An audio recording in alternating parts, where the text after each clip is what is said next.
Hello दोस्तों, आपका स्वागत है अपने YouTube channel life study bye धीरज सर में। दोस्तों, आज हम बात करने वाले हैं कक्षा 10 के लिए संस्कृत में प्यूसम के दूसरे चैप्टर पाटलिपुत्र वैभवम के बारे में, जिसमें हम बात करेंगे इसके थ्योरी क्लास और इसमें आने वाले VVI ऑब्जेक्टिव क्वेश्चंस के बारे में। तो आगे बात करने से पहले अगर आप इस चैनल पर नए हैं तो चैनल को सबसे पहले सब्सक्राइब कर लें, बेल आइकन को प्रेस कर दे ताकि इसी तरह का जो भी वीडियो अपलोड हो उसका नोटिफिकेशन सबसे पहले आप तक पहुंचे। और वीडियो को ज़्यादा से ज़्यादा शेयर करें, लाइक करें, और अगर कोई आपका क्वेश्चन है तो उसे कमेंट सेक्शन में पूछें। तो चलिए स्टार्ट करते हैं दूसरे चैप्टर पाटलिपुत्र वैभवम के बारे में। तो सबसे पहले जानेंगे इसके हेडलाइन में ऊपर यहाँ पे दिया है संक्षिप्त वर्णन पटना के बारे में कि बिहार राज्यस्य राजधानी नगरम पाटलिपुत्रम सर्वेषु कालेषु महत्वम धारयत, यानी कार्य कि बिहार राज्य की राजधानी नगर पाटलिपुत्र सभी कालों में महत्व को धारण किया हुआ है।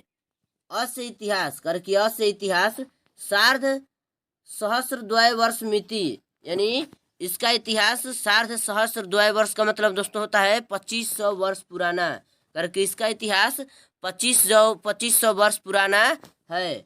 अत्र करके अत्र धार्मिक क्षेत्रम, राजनीतिक क्षेत्रम, उद्योग क्षेत्रम च विशेषण ध्यान आकर्षणम, यानी करके यहाँ पर धार्मिक क्षेत्र, राजनीतिक क्षेत्र और उद्योग क्षेत्र विशेष रूप से ध्यान आकर्षण करते हैं।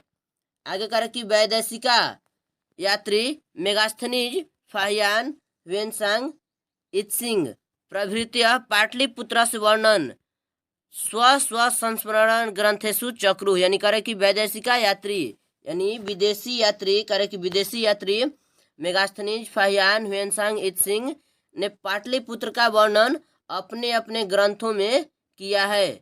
आगे करे कि पाठेस्मिन, यानी इस पाठ में पाटलिपुत्र वैभवस्य सामान्य परिचयो वर्तते, यानी दोस्तों इस पाठ में पाटलिपुत्र के वैभव का सामान्य परिचय दिया है।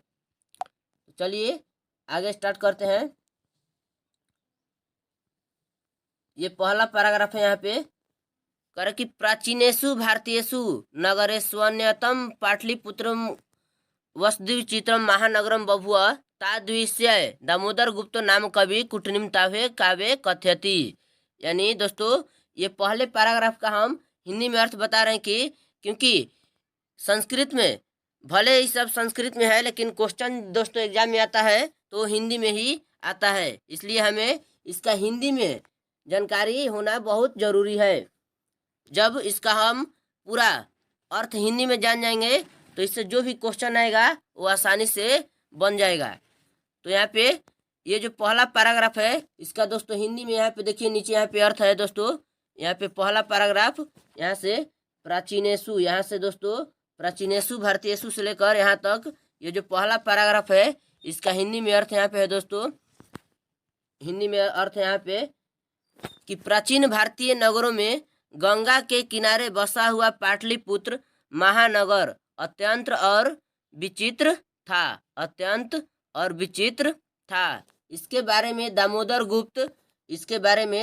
गुप्त नाम का कवि अपनी कुटनीमतम, यहाँ पे ध्यान देंगे कुटनीमतम, यहाँ पे जो है ये कुटनीमतम है दोस्तों, कुटनीमतम नामक काव्य में कहते हैं, यहाँ पर कहते हैं कि पृथ्वी के तिलक स्वरूप और सरस्वती का कुलगृह जैसा इंद्रपुरी को भी परिभूत करने वाला पाटलिपुत्र नाम का महानगर है। यानी क्या कह रहा है दोस्तों कि प्राचीन भारतीय नगरों में पटना के किनारे बसा हुआ पाटलिपुत्र महानगर अत्यंत और विचित्र था। इसके बारे में दामोदर गुप्त ने अपनी रचना कुटनीमतम काव्य में कहते हैं। तो दोस्तों यहाँ पे एक ऑब्जेक्टिव क्वेश्चन है कि दामोदर गुप्त की रचना कौन है? कुटनीमतम। दामोदर गुप्त की रचना कौन है दोस्तों?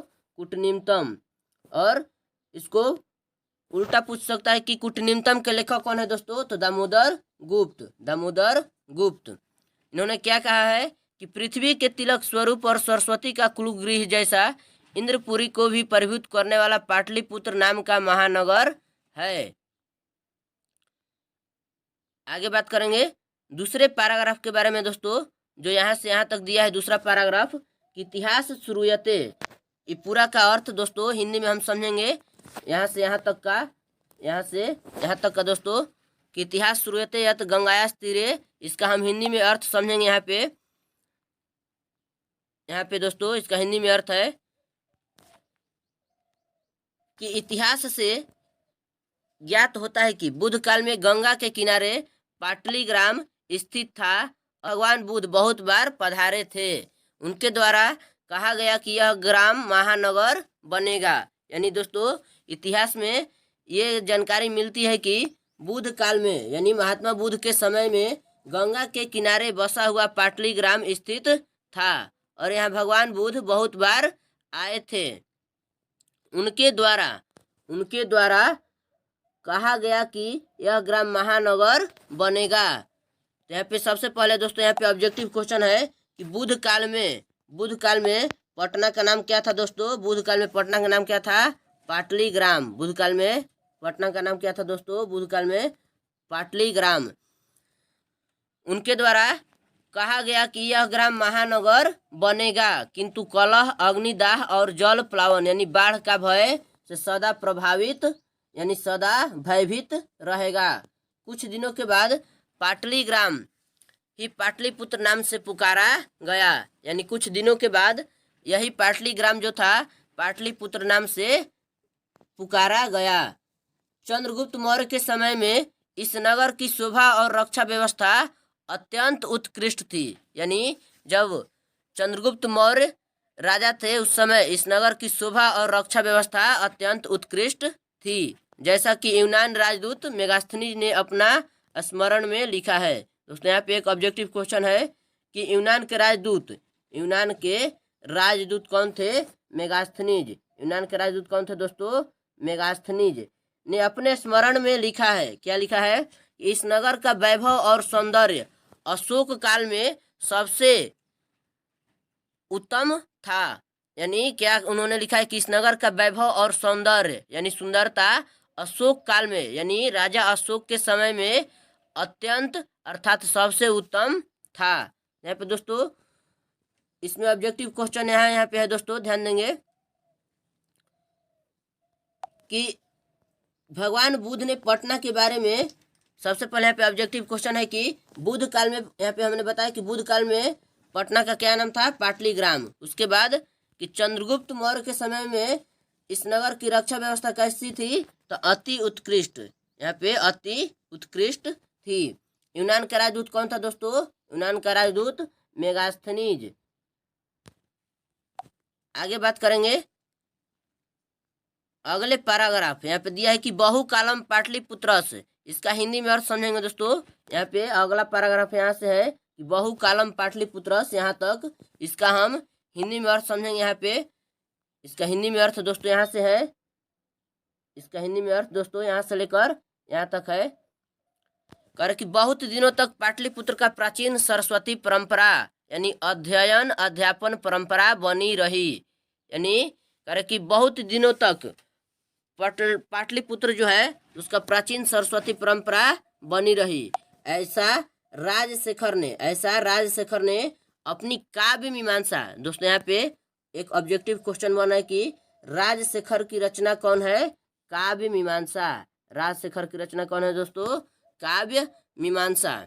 या इसको ऐसे एग्जाम में आ सकता है कि काव्य मीमांसा के लेखक कौन है? तो राजशेखर। करे कि राजशेखर ने अपनी काव्य मीमांसा नाम की कवि शिक्षा के प्रमुख ग्रंथ में आदर के साथ स्मरण किया है। क्या बताया उन्होंने? यहाँ विश्व के मूर्धन्य विद्वान उपवर्ष वर्ष पाणिनि पिंगलाचार्य व्याडी वररुधि पतंजलि आदि परीक्षित होकर इस संसार में ख्याति अर्जित किए। यानी दोस्तों सबसे पहले तो यहाँ पे ऑब्जेक्टिव क्वेश्चन कि राजशेखर की रचना कौन है? काव्य मीमांसा।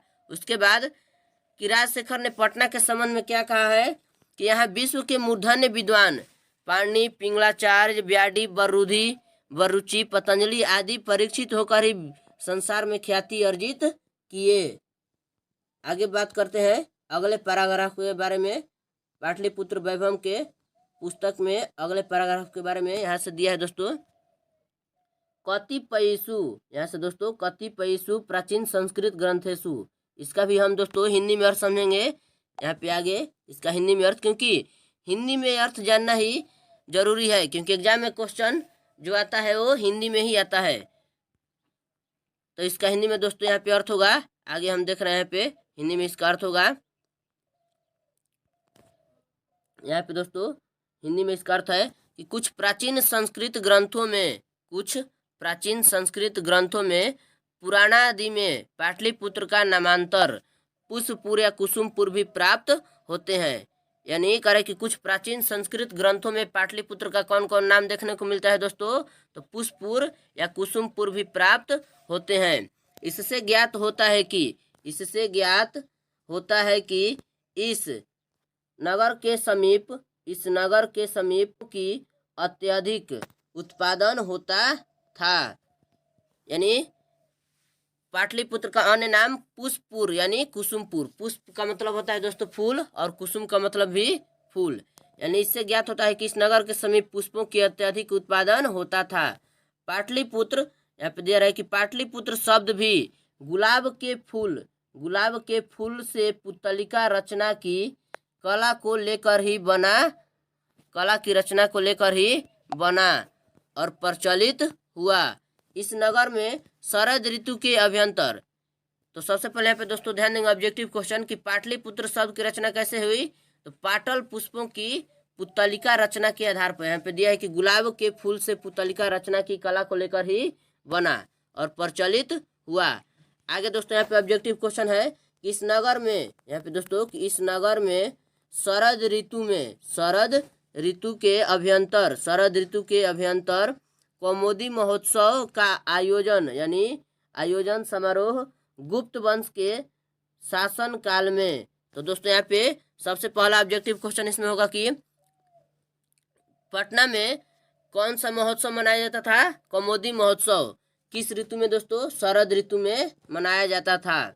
किसके शासन काल में दोस्तों, तो गुप्त वंश के शासन काल में मनाया जाता था। करके उसी समय सभी लोग आनंद मग्न हो जाते थे। अभी भी दुर्गा पूजा के अवसर पर यहाँ उसी तरह का समारोह देखा जाता है। यानी दोस्तों जिस तरह आज दुर्गा पूजा में देखने को मिलता है, उस तरह प्राचीन पटना नगर में कौमुदी महोत्सव में देखने को मिलता था। आगे बात करेंगे अगले पैराग्राफ में। यहाँ पे दिया है दोस्तों कि काल चक्र वसाद, यहाँ से काल चक्र वसाद यहाँ तक दोस्तों इसका हिंदी में हम अर्थ समझेंगे। आगे यहाँ पे हिंदी में इसका अर्थ दोस्तों, यहाँ पे हिंदी में इसका अर्थ कि परिवर्तित समय के कारण यद्यपि मध्यकाल में पाटलिपुत्र लगभग 1000 वर्ष पर्यंत भग्नावस्था अनुभव किया, इसका संकेत अनेक संस्कृत साहित्य ग्रंथों में, मुद्रा राक्षस आदि ग्रंथों में मिलते हैं। मुगल वंश के समय इस नगर का उद्धार हुआ और अंग्रेजी शासन काल में पाटलिपुत्र का शीघ्र विकास हुआ। यानी दोस्तों यहाँ पे ध्यान देंगे कि परिवर्तित समय के कारण यद्यपि मध्यकाल में पाटलिपुत्र लगभग 1000 वर्ष तक भग्नावस्था अनुभव किया। यानी पर जैसे जैसे समय बीतता गया तो मध्यकाल में पाटलिपुत्र का धीरे धीरे क्या होने लगा दोस्तों, पतन होने लगा, भग्नावस्था अनुभव किया। यानी इसका मतलब कि पतन होने लगा। इसका संकेत अनेक संस्कृत साहित्य ग्रंथों में मिलते हैं। उसके बाद कह रहा है दोस्तों कि मुगल वंश के समय इस नगर का उद्धार हुआ। यानी जब मुगल वंश का शासन काल आया तो उस समय इस नगर का उद्धार हुआ और अंग्रेजी शासन काल में पाटलिपुत्र का शीघ्र विकास हुआ। यह शब्द पतन शब्द से निकला है। यानी पटना शब्द की उत्पत्ति, यहाँ पे दोस्तों ध्यान देंगे कि क्वेश्चन है कि पटना शब्द की उत्पत्ति किस शब्द से हुई है दोस्तों, पतन शब्द से निकला है। नगर को पालने वाली देवी पटन देवी आज भी पूजी जाती है। यानी नगर की पालिका देवी कौन है दोस्तों, यहाँ पे क्वेश्चन आता है कि नगर की पालिका देवी कौन है दोस्तों, पटन देवी। नगर की पालिका देवी कौन है, पटन देवी, जो आज भी पूजी जाती है। यहाँ पे दोस्तों यहाँ ऑब्जेक्टिव क्वेश्चन जहाँ पे हमने टिक किया है कि पटना शब्द की उत्पत्ति पतन शब्द से हुई है, नगर की पालिका देवी पटन देवी है। आगे बात करेंगे दोस्तों अगले पैराग्राफ में कि सम्प्रति पाटलिपुत्रम। दोस्तों यहाँ से सम्प्रति पाटलिपुत्रम यहाँ तक, तो इसका भी हम हिंदी में अर्थ समझेंगे दोस्तों। यहाँ पे इसका भी हिंदी में अर्थ समझेंगे। यहाँ पे कह रहा है कि हिंदी में यहाँ से कि सम्प्रति पटना नाम का नगर, यानी सम्प्रति मतलब दोस्तों यहाँ पे होता है आज। यहाँ पे ध्यान देंगे दोस्तों कि सम्प्रति का मतलब क्या होता है दोस्तों। यहाँ पे सम्प्रति का मतलब होता है आज, यानी कह रहे कि आज पटना नाम का नगर अति विशाल और बिहार की राजधानी है। यहाँ पे सम्प्रति का मतलब होता है दोस्तों आज। यहाँ पे ध्यान देंगे कि सम्प्रति मतलब होता है आज, इसको आप लोग नोट कर लेंगे। सम्प्रति मतलब होता है आज। करे कि आज पटना नाम का नगर अति विशाल और बिहार की राजधानी है। दिन प्रतिदिन नगर का विस्तार हो रहा है। इसके उत्तर दिशा में गंगा नदी बहती है। क्या कर रहा है दोस्तों यहाँ पे कि अति विशाल और बिहार राज्य की राजधानी है। तो क्वेश्चन यहाँ पे ऑब्जेक्टिव कि बिहार की राजधानी कौन है दोस्तों, पटना। उसके बाद कि इसके उत्तर दिशा में गंगा नदी बहती है, यानी पटना के किस दिशा में गंगा नदी बहती है दोस्तों, तो उत्तर दिशा में। ये सब जो है ऑब्जेक्टिव क्वेश्चन है दोस्तों।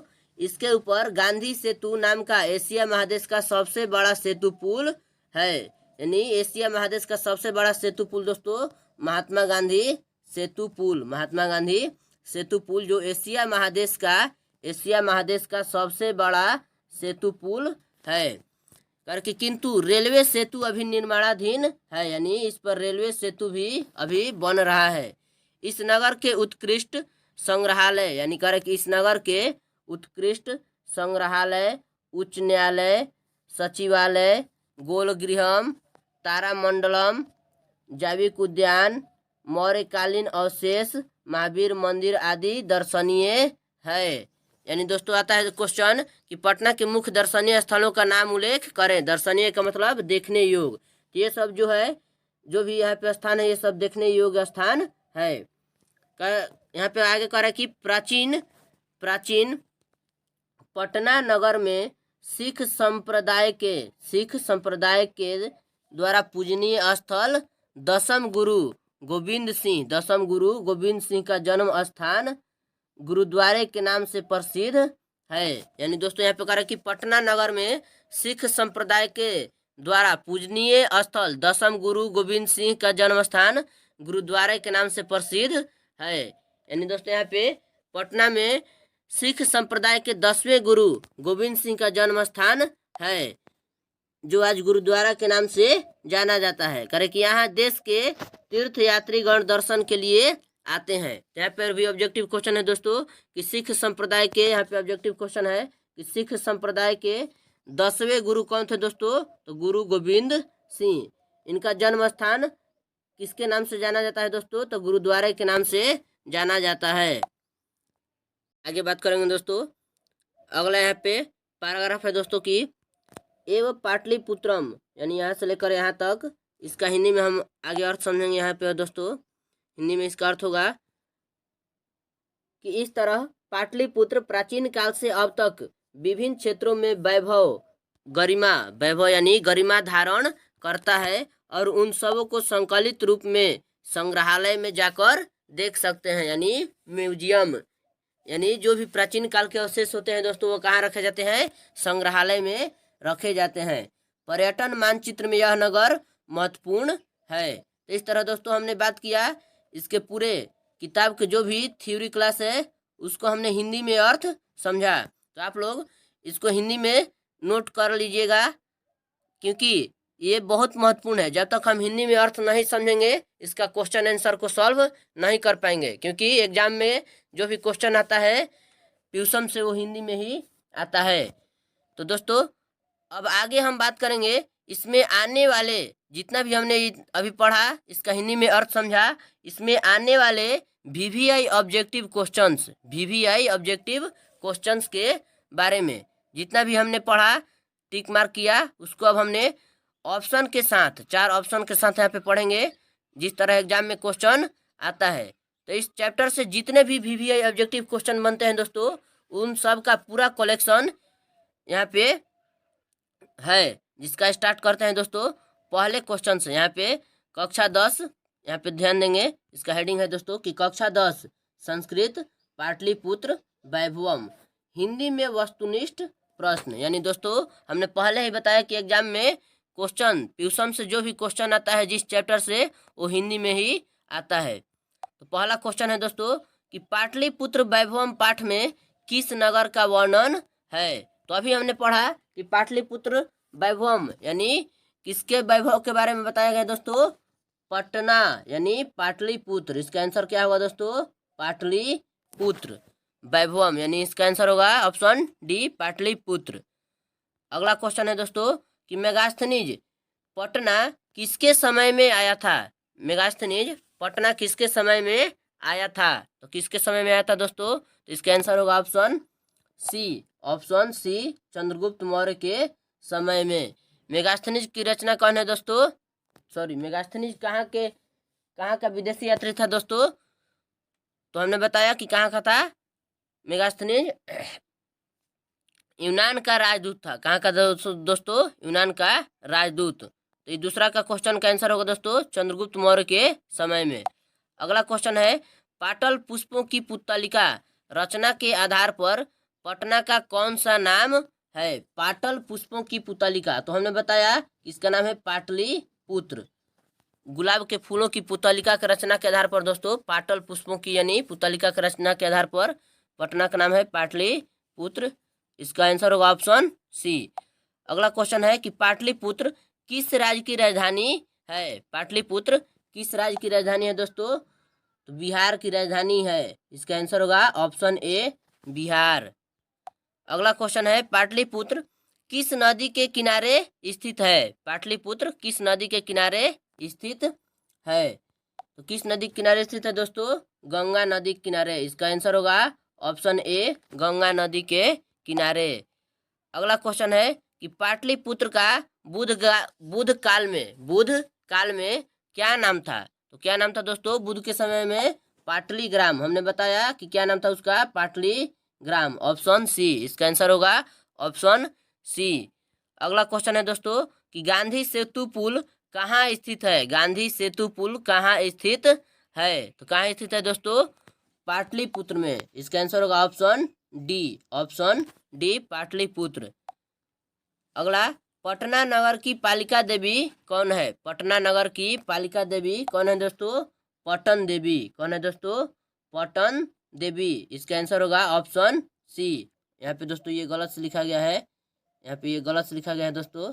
इसका आंसर होगा ऑप्शन सी पटन देवी। कुटनिमतम काव्य के कवि कौन है। कुटनिमतम काव्य के, तो हमने दोस्तों जब पाठ को पढ़ा तो यहाँ पे ध्यान दिया, पहले पैराग्राफ में ही दिया था कि कुटनिमतम काव्य के कवि कौन है, दामोदर गुप्त। इसका आंसर होगा ऑप्शन बी दामोदर गुप्त। राजशेखर की, यहाँ पे दोस्तों हमने बताया कि इसको क्वेश्चन को उलट कर भी एग्जाम में पूछता है कि दामोदर गुप्त की रचना कौन है, तो कुटनिमतम। अगला क्वेश्चन है कि राजशेखर की रचना कौन सी है। राजशेखर की रचना कौन सी है, काव्य मीमांसा। इसका आंसर होगा ऑप्शन ए काव्य मीमांसा।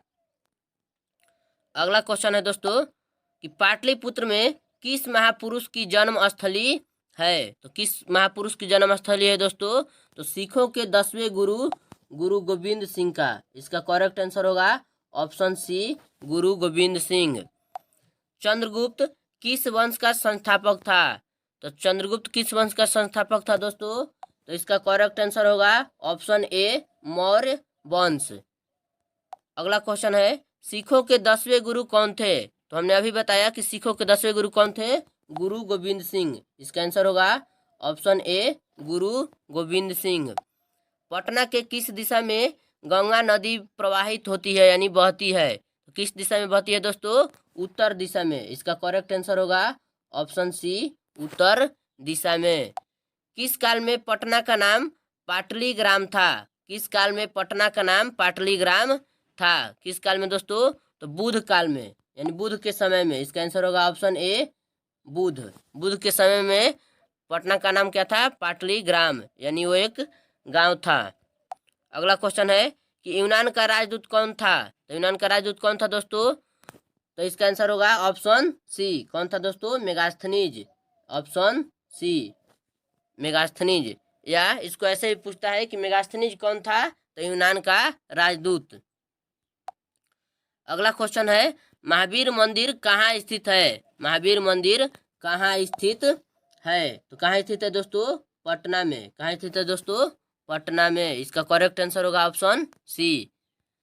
अगला क्वेश्चन है कि किस काल में पटना नाम प्रसिद्ध हुआ। किस काल में दोस्तों, मध्यकाल में। किस शब्द से इसकी उत्पत्ति हुई, तो पतन शब्द से यानी पतनाथ शब्द से इसकी उत्पत्ति हुई। इसका करेक्ट आंसर होगा ऑप्शन बी मध्यकाल में। यानी मध्यकाल में पटना का क्या होने लगा दोस्तों, पाटलिपुत्र का पतन होने लगा, यानी इसके विकास में कमी होने लगी, तो इसका नाम क्या हो गया, पटना नाम हो गया। अगला क्वेश्चन है कि पटना शब्द की उत्पत्ति किस शब्द से हुई है। पटना शब्द की उत्पत्ति किस शब्द से हुई है, तो हमने क्या बताया दोस्तों, पतन शब्द से। किस शब्द से, पतन शब्द से इसकी उत्पत्ति हुई है। इसका करेक्ट आंसर होगा ऑप्शन सी पतन शब्द से। अगर ऑप्शन में पतन नहीं दिया रहे दोस्तों, यहाँ पे ध्यान देंगे कि ऑप्शन में पतन नहीं दिया रहे, तब इसका आंसर होगा दोस्तों पतनाथ। क्या होगा दोस्तों, पतनाथ। ये जो दोनों ऑप्शन दिया है ये होगा। अगर ऑप्शन में नहीं दिया रहे तब बता रहे हैं दोस्तों कि क्या होगा, पतनाथ। इसको आप लोग ध्यान से समझेंगे कि ऑप्शन में अगर पतन न दिया रहे तब इसका आंसर होगा पतनाथ। क्या होगा दोस्तों, पतनाथ। अगला क्वेश्चन है गोलघर कहाँ स्थित है। तो कहाँ स्थित है दोस्तों, ये तो सब कुछ जानते हैं, कहाँ स्थित है, पटना में। इसका करेक्ट आंसर होगा ऑप्शन ए पटना में। अगला क्वेश्चन जो VVI क्वेश्चन है दोस्तों, ऑब्जेक्टिव क्वेश्चन, ये इंपॉर्टेंट है कि पटना का इतिहास कितना पुराना है। हमने पहले ही लाइन में पढ़ा कि कितना पुराना है, 2500 वर्ष पुराना है। इसका करेक्ट आंसर होगा ऑप्शन ए 2500 वर्ष। अगला क्वेश्चन है दोस्तों कि एशिया महादेश का सबसे बड़ा सेतु पुल कौन है दोस्तों, महात्मा गांधी सेतु पुल। महात्मा गांधी सेतु पुल। इसका आंसर होगा ऑप्शन सी गांधी सेतु। गांधी सेतु। कौमुदी महोत्सव कहाँ मनाया जाता था। कौमुदी महोत्सव कहाँ मनाया जाता था दोस्तों, तो पाटलिपुत्र में। कहाँ मनाया जाता था, पाटलिपुत्र में। इसका करेक्ट आंसर होगा ऑप्शन सी पाटलिपुत्र में।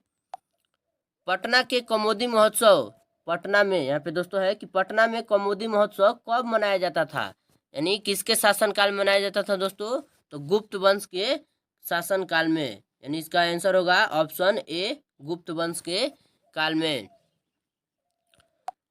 अगला दोस्तों है क्वेश्चन कि कौमुदी महोत्सव किस ऋतु में मनाया जाता था। तो किस ऋतु में दोस्तों, शरद ऋतु में। इसका आंसर होगा ऑप्शन डी शरद ऋतु में। तो कौमुदी महोत्सव से दोस्तों एक क्वेश्चन एकदम फिक्स है एग्जाम में। 3 क्वेश्चन यहाँ पे इससे है कि कौमुदी महोत्सव किस ऋतु में मनाया जाता था, शरद ऋतु में, किसके शासनकाल में मनाया जाता था, गुप्त वंश के शासनकाल में, और कहाँ मनाया जाता था, तो पाटलिपुत्र में। अगला क्वेश्चन है दोस्तों 26 नंबर क्वेश्चन कि पाटलिपुत्र पटना के नाम से, पाटलिपुत्र पटना के नाम से कब प्रसिद्ध हुआ। तो हमने बताया कि मध्यकाल में जब इसका पतन होने लगा तब ये पाटलिपुत्र पटना के नाम से प्रसिद्ध हो गया। इसका करेक्ट आंसर होगा ऑप्शन सी मध्यकाल में। अगला क्वेश्चन है दोस्तों कि किसके शासनकाल में पाटलिपुत्र की शोभा तथा रक्षा व्यवस्था अति उत्कृष्ट थी। किसके शासनकाल में दोस्तों, तो इसका आंसर होगा ऑप्शन बी चंद्रगुप्त मौर्य। और किसके शासनकाल में इसके सुंदरता में और सुंदरता और वैभव और अधिक समृद्ध हुआ दोस्तों, तो इसका आंसर होगा अशोक, राजा अशोक। तो यहाँ पे हमारा क्वेश्चन था कि पाटलिपुत्र की शोभा तथा रक्षा व्यवस्था अति उत्कृष्ट थी, तो इसका आंसर होगा ऑप्शन बी चंद्रगुप्त मौर्य। अगला क्वेश्चन है दोस्तों और इस चैप्टर का लास्ट क्वेश्चन, आज का ये लास्ट क्वेश्चन है दोस्तों कि पाटलिपुत्र का नामांतर क्या है। पाटलिपुत्र का नामांतर क्या है, यानी पाटलिपुत्र के और कौन नाम है, तो कौन नाम है दोस्तों, कुसुमपुर। इसका आंसर होगा ऑप्शन डी कुसुमपुर। इसका आंसर होगा ऑप्शन डी कुसुमपुर। तो इस तरह आज हमने प्यूसम के दूसरे चैप्टर पाटलिपुत्र वैभवम का थ्योरी क्लास किया और इसमें टोटल 28 ऑब्जेक्टिव, कितने दोस्तों, 28 ऑब्जेक्टिव क्वेश्चन। इतना काफ़ी है दोस्तों, इससे एक भी क्वेश्चन एग्जाम में बाहर नहीं आएगा, इतना गारंटी है। इसलिए आप इस वीडियो को पूरा देखें, शुरू से लेकर अंत तक देखें। जो भी ऑब्जेक्टिव क्वेश्चन है उसको नोट कर लें और इसका घर पे रिवीजन करते रहें। तो दोस्तों कल हम बात करेंगे, हमने पिछले वीडियो में इस तरह हमने पाटलिपुत्र, यहाँ पे ध्यान देंगे कि पहले चैप्टर मंगलम और दूसरा चैप्टर पाटलिपुत्र वैभवम, दोनों चैप्टर का हमने ऑब्जेक्टिव कर लिया है। तो दोस्तों अगले वीडियो में हम सब्जेक्टिव क्वेश्चन पे चलेंगे। पहले पार्ट और दूसरे पार्ट का जो भी सब्जेक्टिव क्वेश्चन होगा अगले वीडियो में कोशिश करेंगे कि पहले पार्ट का ही सब्जेक्टिव क्वेश्चन का क्लास हो। तो दोस्तों बस आज के लिए इतना ही। उम्मीद करते हैं कि ये वीडियो आपको अच्छा लगा होगा। अगर ये वीडियो अच्छा लगे तो इसको ज़्यादा से ज़्यादा शेयर करें, लाइक करें, चैनल को सब्सक्राइब करें और जो भी क्वेश्चन है उसे कमेंट सेक्शन में पूछें। थैंक यू दोस्तों, बस आज के लिए इतना ही। Thank you.